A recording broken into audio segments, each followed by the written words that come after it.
فضل Awan YouTube channel میں ناظرین آپ کو خوش آمدید۔ آج ہم ایک کتاب پر تبصرہ کریں گے۔ یہ کتاب جسٹس ارشاد حسن خان کی تصنیف ہے۔ جسٹس ارشاد حسن خان کی کئی حوالوں سے یہ کتاب منفرد ہے۔ بڑے لوگ مافی و ضمیر کے بیان کے لیے انگریزی زبان کو ذریعہ تحریر و تقریر بناتے ہیں۔ ارشاد حسن خان صاحب نے اپنی داستان حیات اردو میں قلم بند کی۔ وہ چیف جسٹس آف پاکستان رہے۔ اس دوران صدر پرویز مشرف کی پاکستان سے عدم موجودگی میں قائم مقام صدر بھی ہوا کرتے تھے۔ چیف جسٹس کے عہدے سے سبکدوش ہونے کے بعد وہ چیف الیکشن کمشنر تعینات کیے گئے۔ ان کو بطور چیف جسٹس توسیع دینے کی کوشش کی گئی مگر وہ آمادہ نہ ہوئے۔ بعد ازاں چیف الیکشن کمشنر کے طور پر بھی توسیع کے لیے اسی عہدے کی میعاد 5 سال کرنے کا عندیہ دیا گیا۔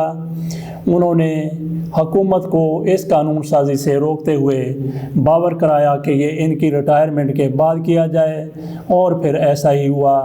یہ کس ملک میں ہوا جہاں لوگ عہدوں کے پیچھے بھاگتے ہیں، لیکن جسٹس ارشاد حسن خان نے ایسے عہدوں کی پرواہ نہیں کی۔ وہ اصولوں کے آدمی ثابت ہوئے۔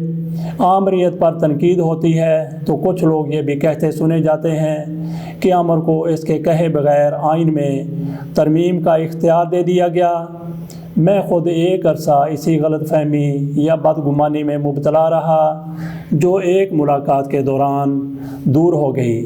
قیوم نظامی صاحب کی میزبانی میں دوسرا مہمان میں تھا۔ مہمان خاص جسٹس ارشاد حسن خان صاحب تھے اور یہ ان سے میری پہلی ملاقات تھی۔ باتوں باتوں میں تذکرہ ہوا تو ان سے معذرت کرتے ہوئے پوچھ لیا، جناب آپ نے مشرف کے مارشل لاء کو جائز قرار دیا اور ان کو آئین میں ترمیم کا اختیار خود سے تفویض فرما دیا۔ اس پر جسٹس صاحب کی طرف سے ناگواری کا اظہار قطعاً نہیں کیا گیا۔ انہوں نے کہا کہ میں اپنے موبائل کا ریکارڈر آن کر کے یہی سوال دہراؤں۔ میں نے ایسا ہی کیا۔ انہوں نے نہ صرف اس کا تفصیلی جواب دیا بلکہ مزید 3 سوالوں کے جواب بھی دیے جو ان کے ناقدین کی نوک زبان پر مچلتے رہتے ہیں۔ ان میں ایک مشرف حکومت کو انتخابات میں 3 سال دینا بھی تھا۔ ارشاد حسن خان صاحب کئی مضامین میں وضاحت کر چکے ہیں مگر نہ کوئی ان کی وضاحت پڑھتا ہے، نہ کسی نے اس فیصلے کو پڑھنے کا تکلف کیا ہے جس میں انتخابات کے لیے 3 سال اور آئین میں ترمیم کا اختیار دینے کی دلیل نکالی جاتی ہے۔ کتاب میں اس معاملے کی پھر سے وضاحت کی گئی ہے۔ ہو سکتا ہے الزام لگانے والوں کی بھی کتاب کے مطالعے کے بعد وہی رائے ہو جائے جو ظفر علی شاہ کیس میں حکومت مخالف وکیل خالد انور کی تھی۔ اس فیصلے کے خلاف ان سے نظر ثانی کی پٹیشن دائر کرنے کو کہا گیا تو ان کا جواب تھا، میں پٹیشن کس لیے دائر کروں؟ میری بات تو سپریم کورٹ نے مان لی تھی۔ ہر تخلیق کی کوئی نہ کوئی وجہ ہوتی ہے۔ میں سمجھتا ہوں اس کتاب یعنی ارشاد نامہ کے سامنے آنے کا سبب وہ ملاقات تھی جس کا شروع میں تذکرہ کیا۔ یاد آیا میں نے نوائے وقت میں سنڈے میگزین میں ایک سوال کے 3 جوابات کے عنوان سے 12 فروری 2017 کو ایک آرٹیکل بھی لکھا تھا۔ قیوم نظامی صاحب نے ارشاد حسن خان صاحب پر کتاب تحریر کرنے کے لیے زور دیا۔ کہتا تو میں بھی رہا جبکہ نظامی صاحب تو گویا پیچھے ہی پڑ گئے اور ان کو کتاب لکھتے ہی بنی۔ جسٹس صاحب کہتے ہیں کہ ان کے داماد اور بچے بھی سوانح عمری رقم کرنے پر زور دیتے رہے تھے۔ ارشاد حسن خان صاحب عدلیہ کی بلا شبہ تاریخ ہیں۔ ارشاد نامہ تاریخ کی زبانی ایک تاریخ ہے۔ اس کتاب میں ارشاد حسن خان صاحب نے بچپن سے لڑکپن، تعلیم، وکالت، بڑے عہدوں پر تعیناتی اور اس دوران پیش آنے والے اہم واقعات بیان کیے ہیں۔ کئی چشم کشا واقعات جسٹس صاحب سے میں نے سن رکھے ہیں جو ارشاد نامہ کے پہلے اور دوسرے ایڈیشن کا حصہ نہ بن سکے، تیسرے میں گنجائش نکل سکتی ہے۔ ارشاد نامہ میں کسی بھی جج کے کردار کو زیر بحث نہیں لایا گیا۔ جسٹس ارشاد حسن خان بہر صورت اپنے ادارے کا شملہ اونچا رکھنا چاہتے ہیں، اس لیے کسی متنازع بات سے گریز کیا۔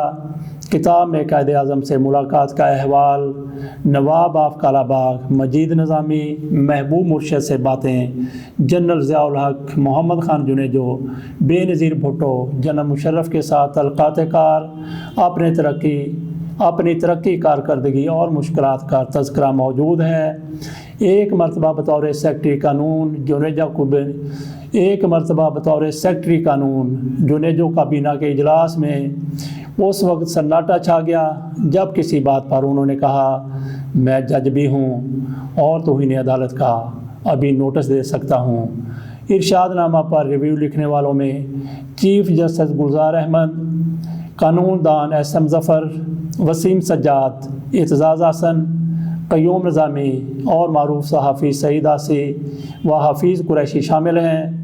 ارشاد نامہ پر اخبارات میں تبصروں کا ایک طویل سلسلہ جاری ہے۔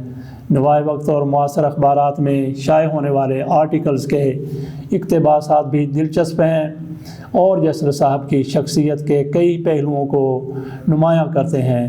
ان پر بھی ایک سرسری نظر ڈال لیتے ہیں۔ جناب مجیب الرحمان شامی نے خامہ فرسائی کی ہے۔ پاکستان کے سابق چیف جسٹس ارشاد حسن خان کی خود نوشت ارشاد نامہ پاکستانی سیاست، عدالت اور صحافت کے لیے توجہ طلب ہے۔ 314 صفحات کی اس کتاب میں بہت کچھ ایسا موجود ہے جس کا مطالعہ دلچسپی سے خالی نہیں ہے۔ چیف جسٹس ارشاد حسن خان کو جنرل پرویز مشرف نے اقتدار سنبھالنے کے بعد سپریم کورٹ کا چیف جسٹس مقرر کیا تھا، کیونکہ چیف جسٹس سعید الزمان صدیقی مرحوم فوجی حکم کے تحت از سر نو حلف اٹھانے پر تیار نہیں تھے۔ جناب مجیب الرحمان شامی مزید کہتے ہیں، جب مشرف مارشل لا کو چیلنج کیا گیا تو فل کورٹ نے ارشاد حسن خان صاحب ہی کی سربراہی میں اس درخواست کی سماعت کی اور جنرل پرویز مشرف کے اقتدار کو سند جواز عطا کر دی۔ انہوں نے جنرل ضیاء الحق کے دور میں فیصلے کیے گئے نصرت بھٹو کیس میں اضافہ یہ کیا کہ جنرل پرویز مشرف کو 3 سال کے اندر انتخابات کا انعقاد کرنے کا پابند کر دیا۔ نتیجتاً جمہوری عمل کا سر نو آغاز ممکن ہوا۔ جسٹس ارشاد حسن خان نے اپنے فیصلے کا دفاع کرتے ہوئے فراست اور مہارت کا زبردست مظاہرہ کیا ہے۔ امید کی جانی چاہیے کہ ان کی خود نوشت کو توجہ سے پڑھا جائے گا۔ مجیب الرحمان شامی کے بعد ایک تبصرہ کلام جج بزبان جج کے عنوان سے حامد میر نے بھی کیا ہے۔ ارشاد حسن خان صاحب نے اپنی کتاب میں چودھری اعتزاز حسن کے ایک تبصرے کو شامل کر کے ارشاد ناموں کو کافی معتبر بنا دیا ہے۔ شوکت علی شاہ صاحب نے ارشاد نامہ منفرد سوانح عمری کے عنوان سے گویا الفاظ کے موتیوں کی مالا پرو دی ہے۔ وہ لکھتے ہیں، جو چیز ان کو دیگران سے منفرد اور ممتاز کرتی ہے وہ جرت اظہار ہے۔ یہ کبھی مسلط پسندی کا شکار نہیں ہوئے، حق بات بر وقت اور برملا کی ہے۔ زہر حلاحل کو زہر حلاحل ہی کہا ہے، کبھی کند نہیں لکھا یا سمجھا۔ ہمیشہ اپنے ادارے اور برادر ججوں کا احترام کیا ہے، اصول پر سر منہ بھی سمجھوتا نہیں کیا۔ اپنے پیشے کی عظمت کا بھرم رکھا ہے، اس پر کبھی آنچ نہیں آنے دی۔ ایک محدود کالم میں کتاب کے تمام پہلوؤں کا احاطہ نہیں کیا جا سکتا۔ یہ کتاب نہ صرف سوانح عمریوں میں ایک منفرد اضافہ ہے بلکہ پاکستانیت میں بھی اسے بڑی اہمیت حاصل ہوگی۔ ساتھ ہی ہماری قانونی اور تہذیبی دنیا کے لیے بھی یہ ایک ایسی دستاویز ہے جسے نظر انداز کر کے آگے بڑھ جانا ان اصحاب کے لیے ناممکن ہوگا جو ہماری سیاست اور تہذیب میں صداقت، دیانت اور قانون کی عملداری کا بول بالا دیکھنا چاہتے ہیں۔ قیوم نظامی صاحب ارشاد نامہ سبق آموز آپ بیتی کے عنوان سے رقم تراز ہیں۔ ارشاد نامہ کے ایک باب میں مصنف نے ظفر علی شاہ کیس کے سلسلے میں اپنے خلاف پراپیگنڈا کا ناقابل تردید دلائل اور ٹھوس شواہد کے ساتھ جواب دیا ہے۔ ارشاد نامہ رنگا رنگ پھولوں کا دستہ اور گلدستہ ہے۔ قیوم نظامی صاحب نے ایک پیغام میں یہ بھی کہا کہ اس سبق آموز کتاب کے بارے میں کالم لکھے جا رہے ہیں اور ایک نیا ریکارڈ قائم ہو رہا ہے۔ چیف جسٹس آف پاکستان محترم گلزار احمد کتاب کے پیش لفظ میں تحریر کرتے ہیں۔ ارشاد حسن خان صاحب نے ظفر علی شاہ کیس کو بے حد محنت سے لکھا ہے، جس میں ملکی اور غیر ملکی قوانین کا بہت زیادہ ذکر آیا ہے۔ یقیناً فیصلہ اس وقت کے لحاظ سے جرأت مندانہ فیصلہ تھا، جو آج بھی ہماری قانون کی کتاب میں موجود ہے، اور اس میں قانون کے طالب علم اور جج صاحبان کے لیے مختلف قانونی نکات کو سمجھنے کے لیے بے انتہا مواد پایا جاتا ہے اور وہ اس سے رہنمائی حاصل کر سکتے ہیں۔ جسٹس صاحب نے ارشاد نامہ کی رونمائی کے لیے ایک تقریب کا اہتمام بھی کیا تھا، جس کی صدارت پاکستان کے چیف جسٹس محترم گلزار احمد نے کرنی تھی، مگر کرونا وبا کے پھیلاؤ کی وجہ سے یہ تقریب اچانک ملتوی کرنا پڑی۔ بعد ازاں کتاب کی اہمیت کے پیش نظر تقریب supreme court of Pakistan library میں منعقد ہوئی۔ یہ تقریب بجائے خود ایک یادگار تقریب تھی۔ عزت مآب چیف جسٹس پاکستان نے جسٹس ارشاد حسن خان کی خود نوشت سوانح حیات، تجربہ اور علم کا ایک بہترین ذخیرہ ہے۔ اس پیشے سے وابستہ ہر شخص اس میں زیادہ سے زیادہ فائدہ اٹھا سکتا ہے۔ چیف جسٹس گلزار احمد نے کتاب پر اپنے خیالات کا اظہار کرتے ہوئے بتایا کہ انہوں نے ہی اس کتاب کا پیش لفظ لکھا ہے۔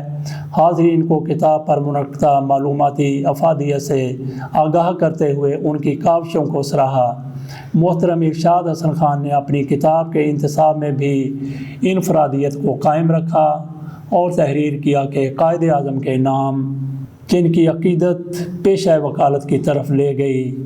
ارشاد احمد عارف صاحب نے صدر ضیاء الحق، کنان ایورن اور رفیق تارڑ کے عنوان سے لکھا ہے کہ ارشاد نامہ میں ارشاد حسن خان نے اپنا نقطہ نظر پیش کیا ہے، جس سے اختلاف اور اتفاق کا حق ہر پاکستانی کو ہے، لیکن کتاب دلچسپ ہے اور قابل مطالعہ ہے۔ جنگ سنڈے میگزین میں ارشاد نامہ پر تبصرہ میں تحریر کیا گیا ہے کہ بہرحال اس فیصلے پر تنقید ہوئی اور آج بھی کی جا رہی ہے، البتہ ارشاد حسن خان کا موقف مضبوط، مدلل اور زمینی حقائق سے مطابقت رکھتا ہے، جسے آسانی سے رد کیا جانا ممکن نہیں۔ انداز بیان سادہ، عام فہم اور تکلفات سے پاک ہے۔ تحریر میں عاجزی اور بے ساختہ پن نمایاں ہے۔ نیز یادداشتوں کا قومی زبان میں لکھا جانا بھی ایک قابل تعریف اور قابل تقلید مثال ہے۔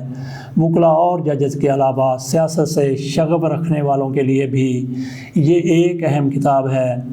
ارشاد نامہ اپنی دنیا آپ پیدا کر کے عنوان سے ڈاکٹر مجاہد منصوری نے تحریر کیا۔ ارشاد نامہ پاکستان کے سابق چیف جسٹس جناب ارشاد حسن خان کی سوانح حیات ہے۔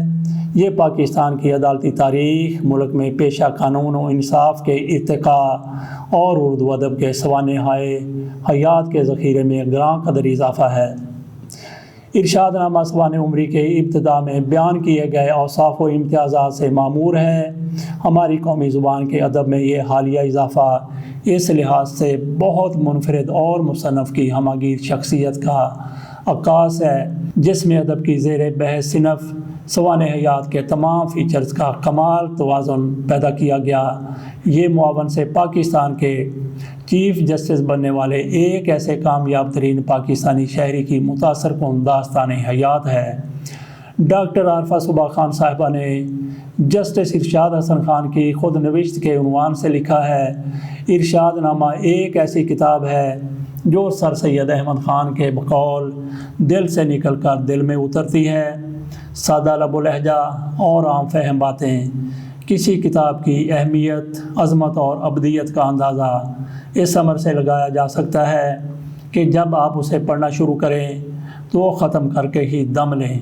یہ کتاب ایک عام قاری کو بھی اپیل کرتی ہے اور قانون کے طالب علموں کے لیے تو یہ بہت تحریک آمیز ہے۔ اس کتاب میں کچھ قانونی ابہام کو بھی دور کیا گیا ہے۔ اس کتاب سے عدلیہ کے وقار میں بھی اضافہ ہوا ہے۔ ارشاد نامہ ادب میں گراں قدر اضافہ ہے۔ مصنف کی محنت اور ریاضت کو ناشر اور پبلشنگ ہاؤس نے بیش قیمت بنا دیا ہے۔ محترم افضل حیدر نامور قانون دان سابق چیف جسٹس فیڈرل شریعت کورٹ نے مصنف کو مبارکباد دیتے ہوئے کہا ہے کہ یہ خوشی کی بات ہے کہ ارشاد نامہ پر تبصرے کا سلسلہ جاری ہے اور سوانح عمری مقبولیت کے ریکارڈ قائم کر رہی ہے۔ یہ ارشاد نامہ پر ہمارا تبصرہ مکمل ہوا۔ اس کے ساتھ ہی اجازت دیجیے۔ اللہ حافظ۔